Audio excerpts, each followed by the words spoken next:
Hello, my name is Mike Pfaff, and this is my YouTube channel, Living in the Illusion. Now, last time we got together was only a couple of days ago. This was our model, and this is what we talked about. Right up here, the truth about manifesting. Now, manifesting is kind of a key word. Almost all YouTubers know that when you put manifesting in, you're going to get a lot of hits. But this is a little bit different, because to manifest, you have to change. Now, this is going to be a little eclectic today, because we're going to use this model and morph into what our discussion is going to be today. So I made some changes in here that we're going to carry over.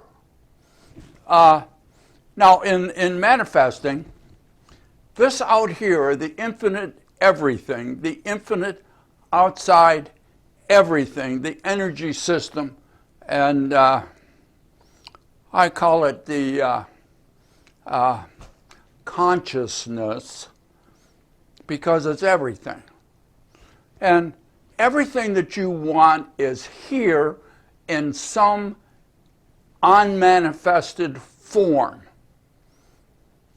And it's vibrating.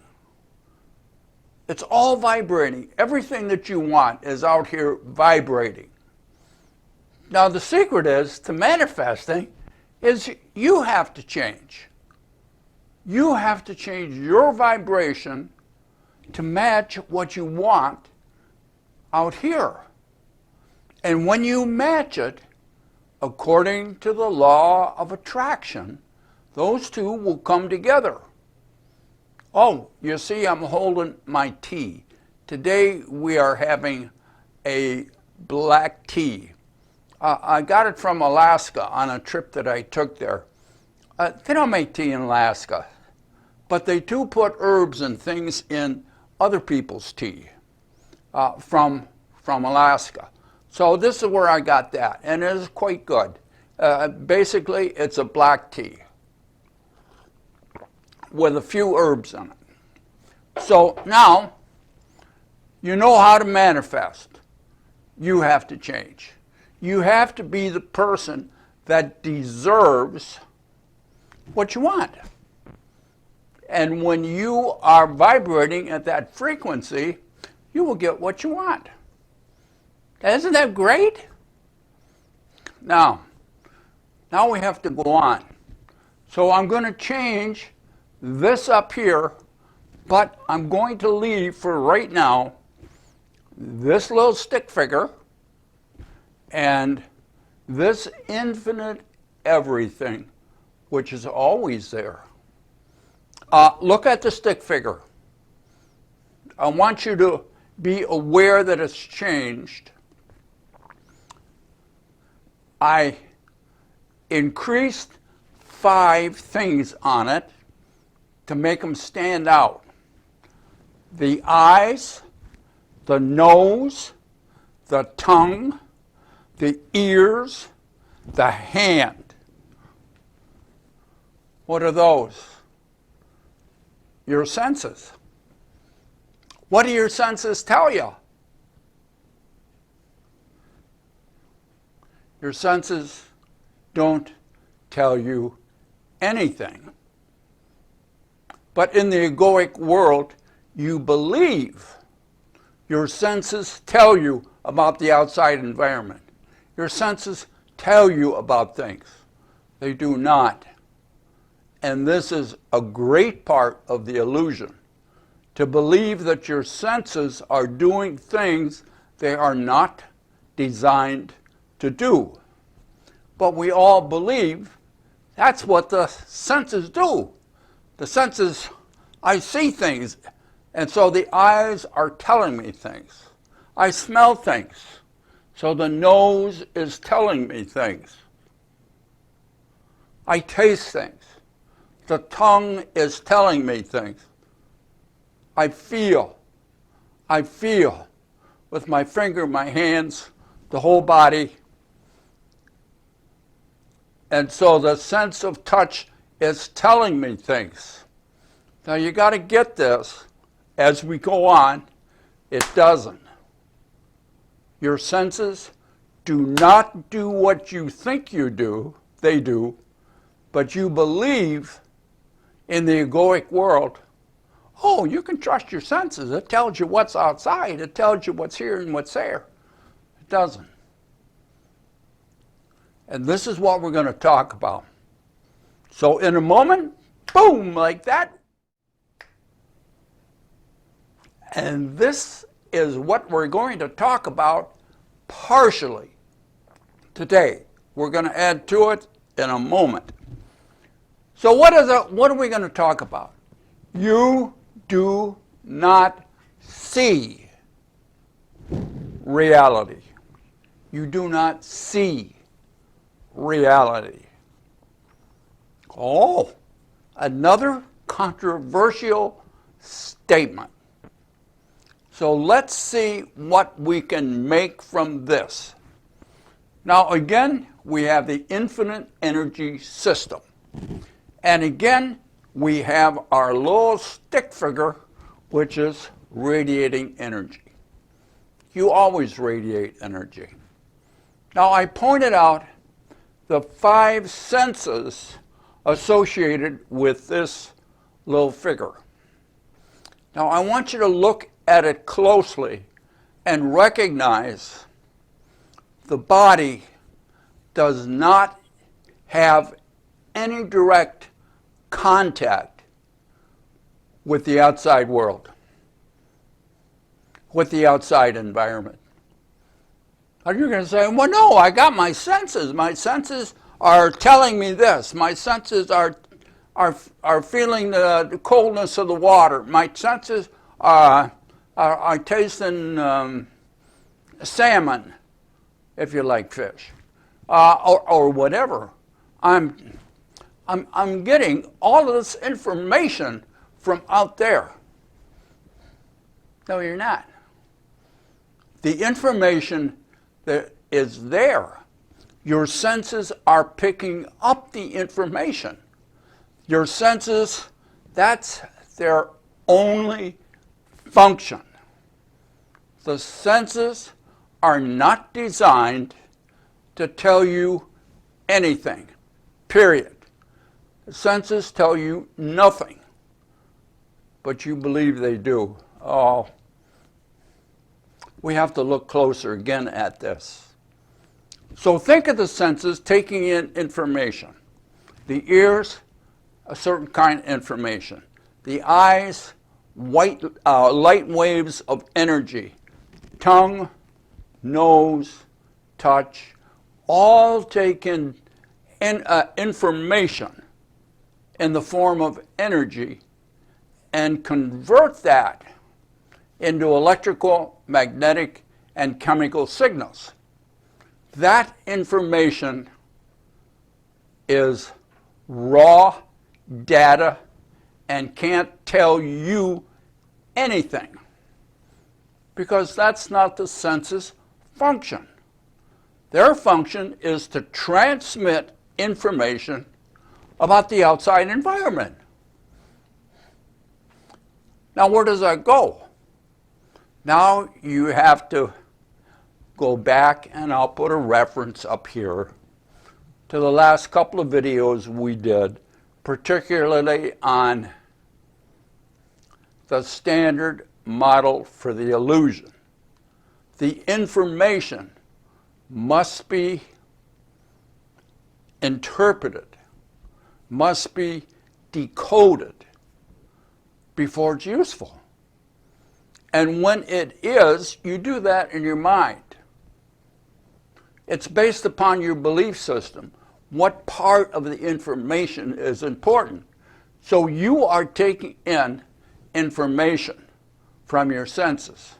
Your senses aren't telling you anything. what you think your senses are telling you are an interpretation in the mind. You do not see the reality, the objective world. Now I have another video on there's no objective world. So this is what we're talking about. You do not see reality. You do not understand what is outside of you. Your senses take in information. It is the interpretation in the mind that determines your reality. And that is not objective, that's subjective. And now we're going to put on the rest of what we're going to talk about. And here's the rest of the story. Right here. You create your reality. You create your reality. You don't see the reality out here. The only reality you have is what you create inside.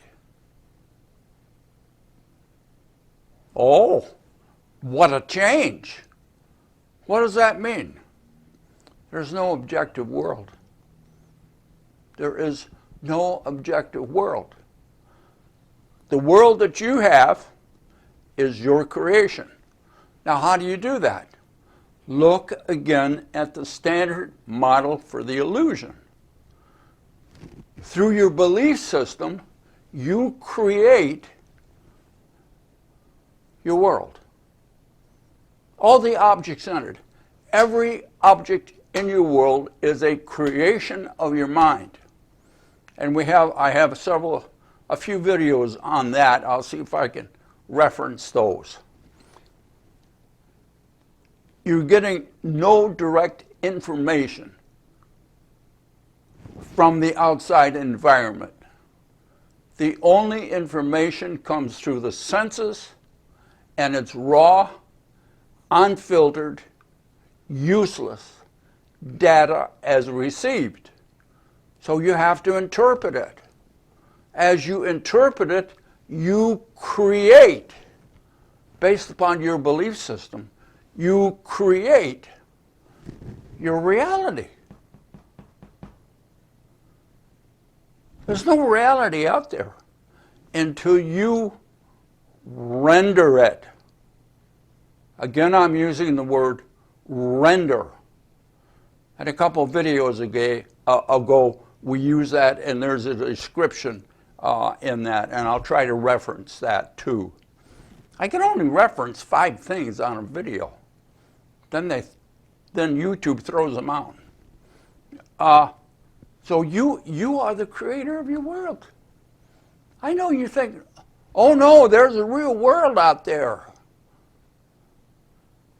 There's no real world out there. There's a real world in here that you project onto the outside energy system and believe, well, there's an objective world. No. The only world there is a subjective world that you create inside. Now see, this is ancient wisdom that got lost. And we think, oh no, we have to have the scientific method. We have to have mathematical formulas to tell us that. No, you don't. When you use mathematics, that's another thing that we should talk about in depth sometime.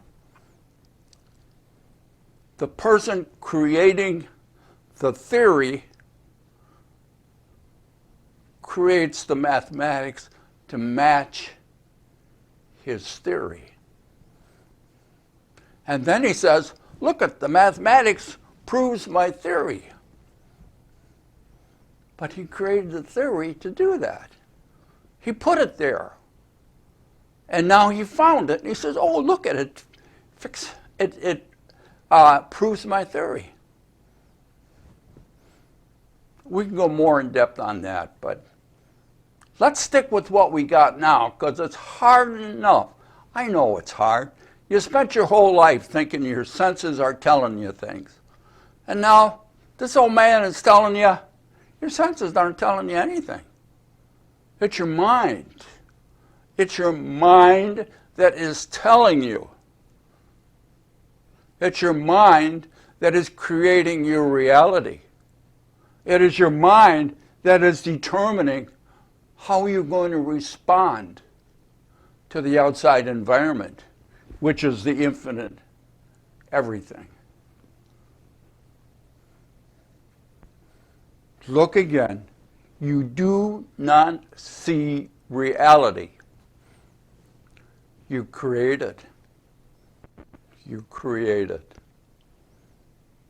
This is the ancient wisdom of the Upanishads. There is no outside world. There is no objective world.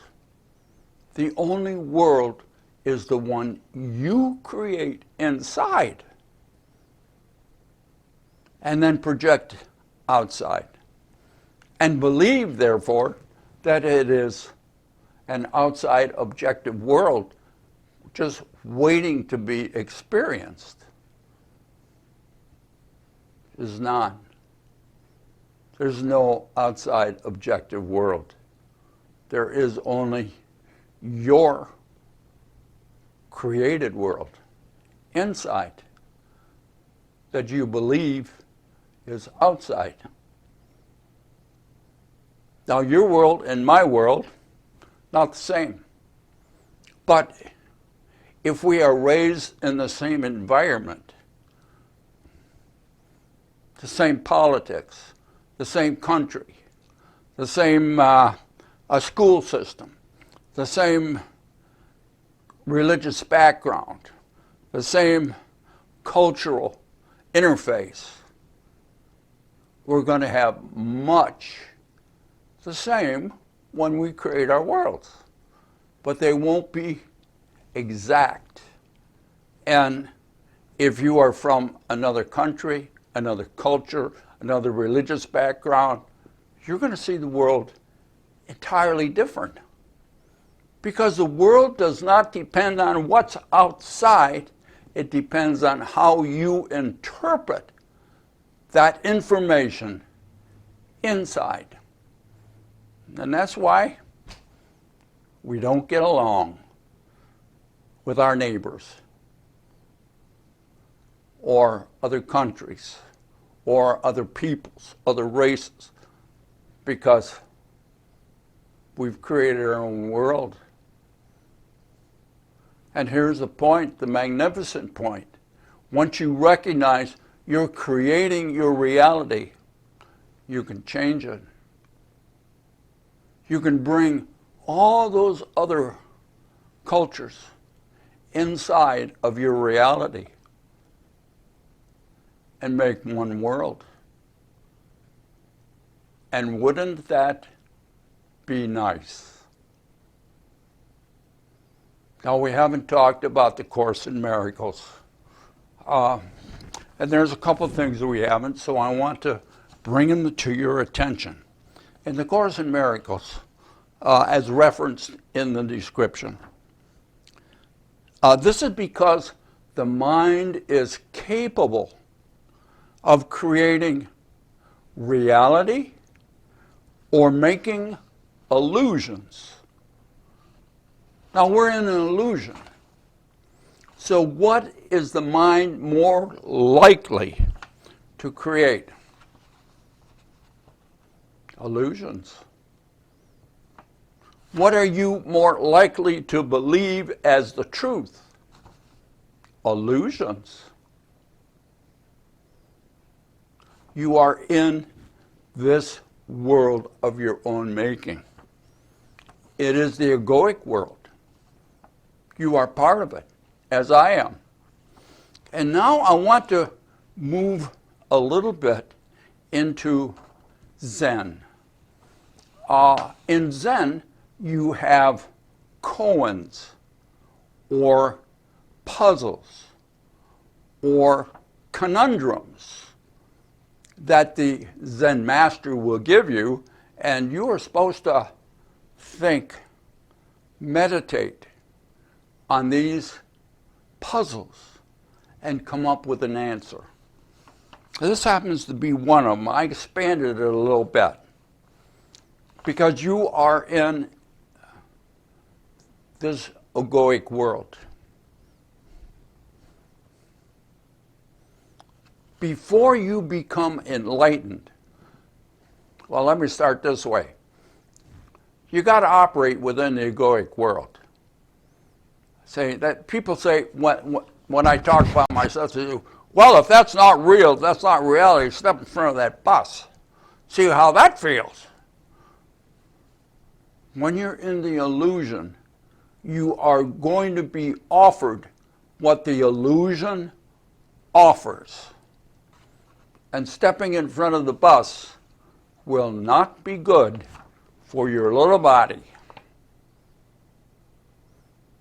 Now, because you have to deal in that, most of the time we got to do physical work. Okay, that's physical work. Now let's look at the koan. Before you become aware